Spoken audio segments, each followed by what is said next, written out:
के लिए जब आया तो मुझे कोई मतलब नहीं था वचन से, चर्च से, प्यार से, रूह में कोई मतलब नहीं। मुझे हील करो, मैं जाऊं बिजनेस करूं अपना। लेकिन परमेश्वर ने मुझे हील नहीं होने दिया। और जब दुष्ट आत्मा मुझ पे अटैक करता था तो छत पे जाके 6-6 घंटे, 5-5 घंटे मुझे बाइबल पढ़नी पड़ती थी, क्योंकि सिर्फ बाइबल पढ़ने से ही मेडिसिन खा चुका था, बड़े बड़े न्यूरो डॉक्टर से दिखा चुका था, कोई हल नहीं होता था। नशे की दवाई होती थी, उससे ज्यादा नशा तो मैं करके आता था, फर्क नहीं पड़ता था।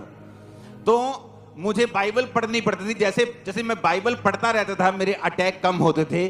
और इस तरह से परमेश्वर ने मुझे बाइबल पढ़ने की आदत लगाई और वचन की आदत लगाई। और उसके बाद जब कोई केस, शाम को मैं चर्च में होता था, जब कोई बुजुर्ग औरत, जब कोई बहन भाई अपना केस लेके आता था, तो मुझे बताने की जरूरत नहीं होती थी कहां लिखा है। उसका केस सुनता था, बाइबल में से वही वचन मैं 2 मिनट में निकाल लेता था। सारी रात, पिछली रात 6-6 घंटे मैं वही पढ़ के आया होता था। तो जबरदस्ती परमेश्वर ने मुझे वचन में लगाया, और वही वचन की पढ़ने की जब आदत पड़ गई और वो स्पिरिट में चला गया, उसने मेरी जिंदगी की चारों दिशाओं में सफलता दी। एक कोना ऐसा नहीं मैं कहूं ये कोना रह गया, बाकी सफल हो गए। कोई कोना नहीं, गोल कर दिया परमेश्वर ने सब तरफ सफलता से। आमीन। ऊंचा ये आपका भी होगा। पर क्या आप वचन से प्यार करते हैं कि नहीं?